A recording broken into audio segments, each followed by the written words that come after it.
Good morning students. आज हम start कर रहे हैं chapter number 10। The name is tens and hundreds, मतलब कि chapter number 10 we are going to start, और जिसका नाम है टेंथ एंड हंड्रेड।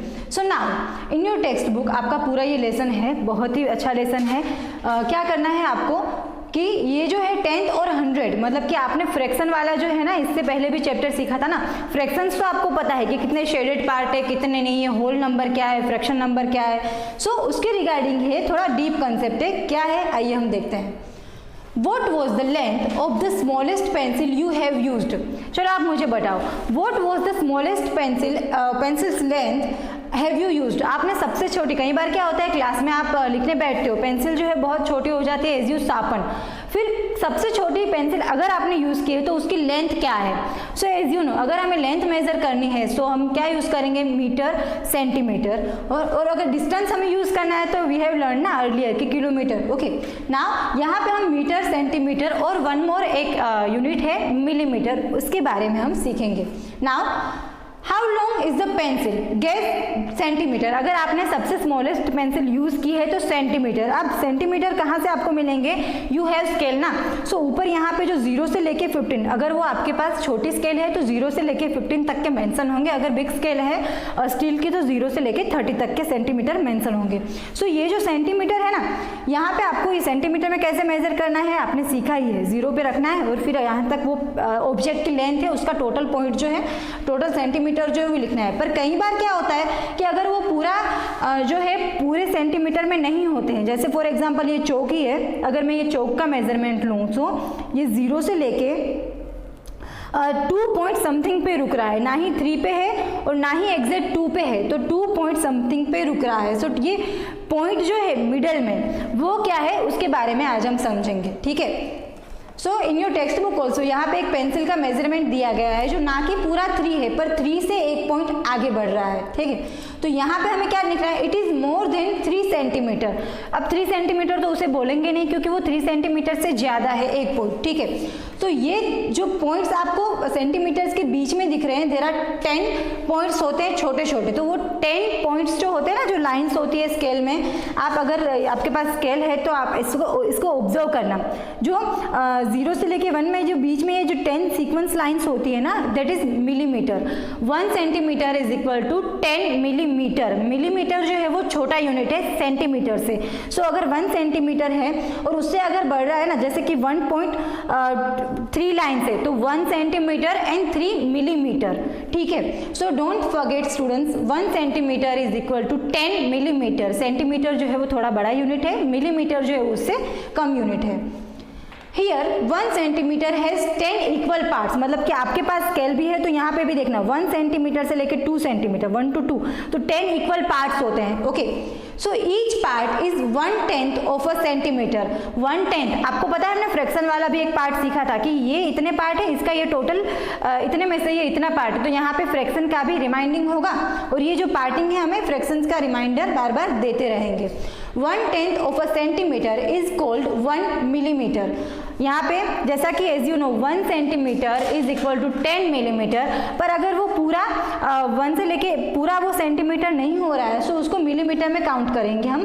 तो 1/10 ऑफ अ सेंटीमीटर, पूरा सेंटीमीटर नहीं है 1, सिर्फ हम 1 काउंटिंग यहाँ पे करेंगे 1 मिलीमीटर की। सो जो वो 1 मिलीमीटर आ रहा है दैट इज 1/10, तो उसको हम मिलीमीटर में लेंगे, काउंट करेंगे।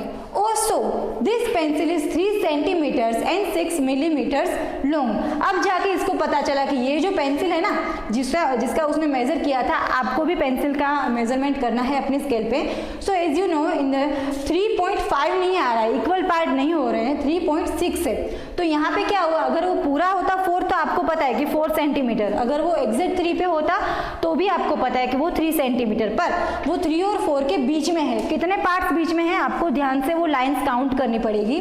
सो 1 2 3 4 5 एंड 6, तो 3.6 अगर आप इसको मेजरमेंट में करोगे तो 3.6 लिखोगे, बट कितने सेंटीमीटर और कितने मिलीमीटर, तो आपको पता है ये बीच में जो लाइन हमको दिख रही है ना पार्टिंग, ये 10 equal part that is millimetre, okay. So आप इसको कैसे मेजर करोगे, 3.63 centimetre and 6 millimetre, okay.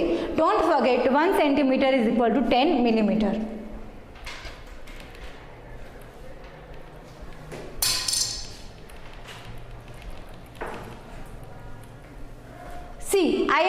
Millimetre long. अभी कई बार क्या होता है कि कोई थिंग्स ऐसी भी होती है जो पूरी सेंटीमीटर नहीं होती, उससे छोटी भी होती है। तो अब आपको पता है कि अगर वो सेंटीमीटर में हम मेजर नहीं कर पा रहे हैं और इक्वल ऐसे छोटे छोटे पार्ट में ही उसका हो रहा है, सो आपको अगर वो पूरी 1 सेंटीमीटर नहीं है तो वो equal part now you know that is millimetre. अब कितने भी वो काउंटिंग में आ रहा है, जैसे यहाँ पे ये है 3 इसका मेजरमेंट है, तो आपको दैट इज नॉट 3 सेंटीमीटर, आप 3 सेंटीमीटर नहीं बोलोगे, that is millimetre.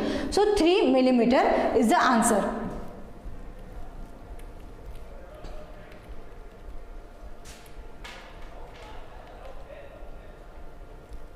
What does 0.9 centimetre mean? It is the same as 9 millimetres. अब यहाँ पे 0.9 सेंटीमीटर है, मतलब कि पूरा 1 सेंटीमीटर नहीं है, 0.9 है centimetre. So it is as equal as 9 millimetres. We can also say this 9/10 fraction आया ना यहाँ पे 9/10, 10 पार्ट है टोटल, उसमें से 9 हमारे पास है, सो 9/10 ऑफ अ सेंटीमीटर। सो यहाँ पे आप फ्रैक्शन में भी उसको रिमाइंड कर सकते हो कि 9/10। यहाँ पे आपको बार बार ये रिमाइंड में रखना है कि 1 centimetre is equal to 10 millimetre, भूलना नहीं है आपको। So 30.5 centimetre is the same as, अब यहाँ पे ये जो लिखा है डेसिमल में कि 30.5 सेंटीमीटर, तो पूरा वो 31 सेंटीमीटर नहीं है, मतलब कि 30.5 सेंटीमीटर है। कई बार क्या होता है मार्किंग में भी, जैसे पेपर आपके एग्जाम पेपर होते हैं, आपको अगर पूरा 10 मार्क्स का क्वेश्चन है तो आपको पूरे 10 नहीं आए, 9.5, तो वो हाफ आ गया ना बीच में। सो यहाँ पे भी ऐसे ही है 30.5 सेंटीमीटर, तो वो पूरा 31 सेंटीमीटर नहीं है, 30 भी नहीं है, 30 से थोड़ा ज़्यादा और 31 से कम। So 30.5 centimetre is the same as 30 centimetre and 5 millimetres, क्योंकि वो बीच में इक्वल पार्ट है। अब आपने सीख लिया है कि उसको क्या बोलेंगे, मिलीमीटर, जो कि 10 इक्वल पार्ट होते हैं, ठीक है। इन द सेकेंड पिक्चर्स, यहाँ पे एक लेडी फिंगर की पिक्चर है जिसका मेजरमेंट है जो कि ज़्यादा है, पूरा 10 भी नहीं है और इक्वल 9 भी नहीं है। तो आपको अपनी टेक्स्ट बुक पे with scale, with the help of the scale आपको वो मेजर करना है और उसमें लिखना है कि कितने सेंटीमीटर है और कितने मिलीमीटर है, ठीक है। नाउ थर्ड वन आपको है activity in your text book, using the scale on this page find the difference in length between candle 1 and candle 3। अब आपको क्या करना है, कैंडल 1 और कैंडल 3, ये है कैंडल 1 एंड कैंडल 3 का पूरा डिफरेंस जो है वो आपको लिखना है। पर कैसे करना है, length in centimetre and millimetre, and यहाँ पे सेंटीमीटर में आपको लिखना है, मतलब कि सेंटीमीटर और millimetre. Don't forget 1 centimetre is equal to 10 millimetre. So candle 1 का अगर आप with the help of the scale से, आपकी टेक्स्ट बुक है आपके पास, स्केल भी है आपके पास, सेंटीमीटर वाला यूनिट रखना। डोंट फॉरगेट, कई बार क्या होता है मिस्टेक से आप ये वाली साइड रखोगे तो you will not get the correct answer. Centimetre वाला पोर्शन आप यहाँ पे रखोगे एंड आप उससे अगर मेजर लोगे, सो आपके पास वो जो मेजरमेंट आएगा ना, और अगर पूरा इक्वल सेंटीमीटर नहीं आ रहा है, सो आपको जैसे 2 सेंटीमीटर है, यहाँ पे कैंडल 1 का है मेजरमेंट है 2 सेंटीमीटर एंड 9 मिलीमीटर, क्योंकि वो पूरा 3 नहीं आ रहा है तो 2.9 आ रहा है। सो 2.9 तो आप लिखोगे सेंटीमीटर में, बट यहाँ पे आपको सॉर्ट आउट करना है कि कितने सेंटीमीटर है और कितने मिलीमीटर है। तो आपको कैसे लिखना है कि 2 centimetre and 9 millimetre. For example flame 1 के लिए मैंने यहाँ पे लिखा है कि फ्लेम 1, मतलब कि ये जो फ्लेम है ना कैंडल 1 की, फ्लेम 1, तो फ्लेम मतलब ऊपर ये जो आग वाला पिक्चर दिख रहा है that is flame.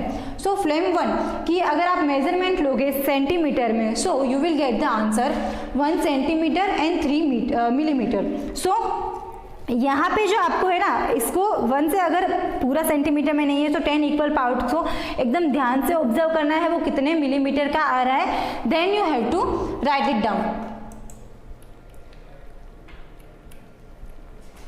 Now What is the concept? Tenth. 1/10 is same as 0.1. अगर 1/10 हमें लिखना है कि 10th में से एक 1 पार्ट है, सो उसको आप डेसिमल में कैसे लिखोगे, you can write as 0.1. And for the hundreds 100 is the same as 0.01. ये हम कैसे करेंगे वो भी हम डिटेल में देखेंगे, पर ये आपकी मैथ्स की वर्कबुक में इन द शॉर्ट कंसेप्ट पूरा रिटर्न है।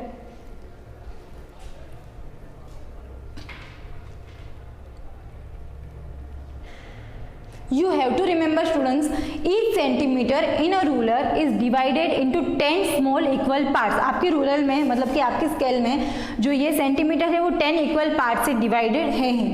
Each small division is known as millimetre. ये जो स्मॉल डिवीजन आपको दिख रहे हैं that is known as millimetre.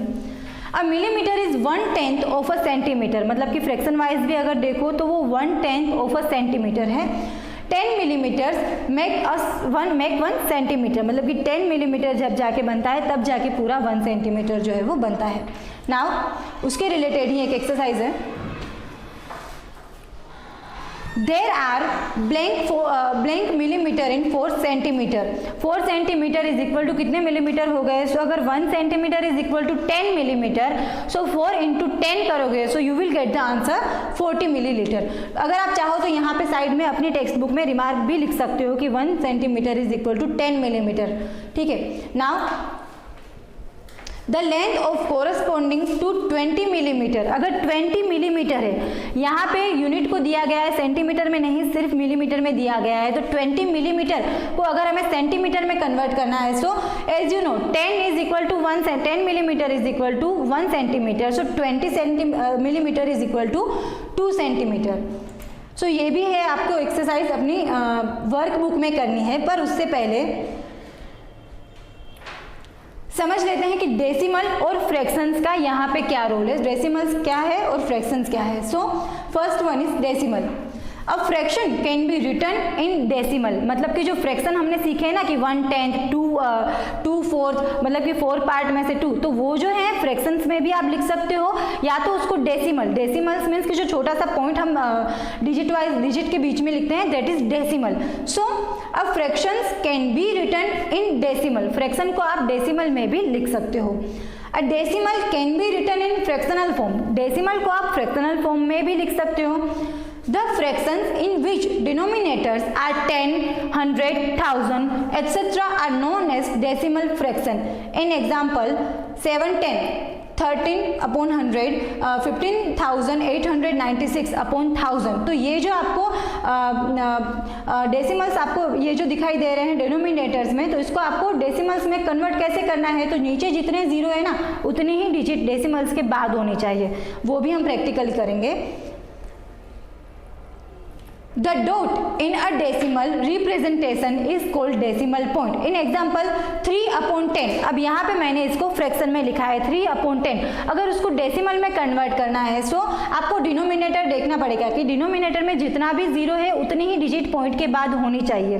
For example 3/10 is equal to 0.3, क्योंकि यहाँ पे there is 1 0, so after point after decimal there would be 1 digit, so 0.3, 1/100, so there are 2 0 in denominator, so there should be 2 digit after decimal, decimal के बाद there should be 2 digits. So how will you write 1/100?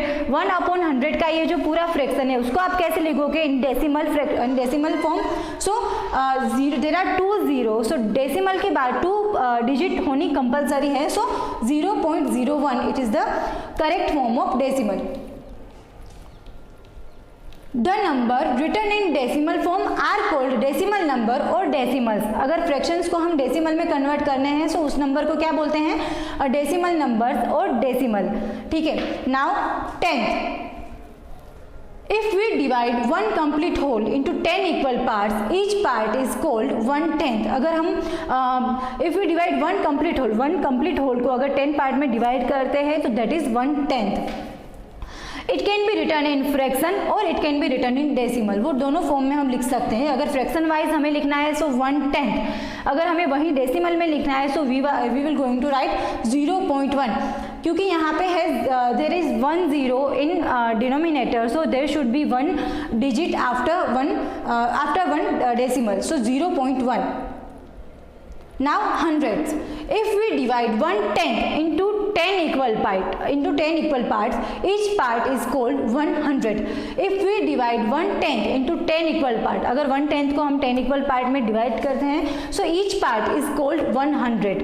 अगर आपको fractional form में वो लिखना है, so 1/100, और इसको अगर decimal में form में convert करना है, so as I told you, there are 2 zeros in 100, so there should be 2 point after decimals, 2 digit after decimals. So fractional form है 1/100, सो इसका डेसिमल फॉर्म क्या होगा 0.01. There should be 2 digit after decimal because this is there are 2 0 here, so 0.01. Remember students, a decimal has two parts. Decimal has two parts. One is whole number and one is separated by the decimal. मतलब कि decimal number जो है आप जिसके हम decimal form जो है उसमें 2 पार्ट्स होते हैं. एक जो है whole number and then second one is separated by the decimal. अगर आपको वो डेसिमल पॉइंट रीड करना है so how will you write. अगर आपको वो डेसिमल्स नंबर्स आपको रीड करने हैं so how will you write. अगर बिफोर वो डेसिमल है सो आप उसका एज इट इज रीड करोगे, पर अगर जैसे आफ्टर डेसिमल कोई डिजिट है so you will not read as 67. For example here 3.67. So how will you read, you will read as 3.67. After decimals जो है आपको वो नंबर वाइज आपको वो डिजिट जो है रीड करनी है, ना कि आप इसको ऐसे रीड करोगे कि 3.67. 67 जो है गलत हो जाएगा. You have to read 3.67. So remember decimal form has 2 parts. One is whole number and the second one is separated by the decimal. So remember students, always read the decimal part in digit wise. आप अगर decimal part वाला है जो आप उसको digit wise ही read करोगे. Okay students, इसके related जो है एक्सरसाइज जो है वो हम नेक्स्ट वीडियो में करते हैं. तब तक बाय बाय.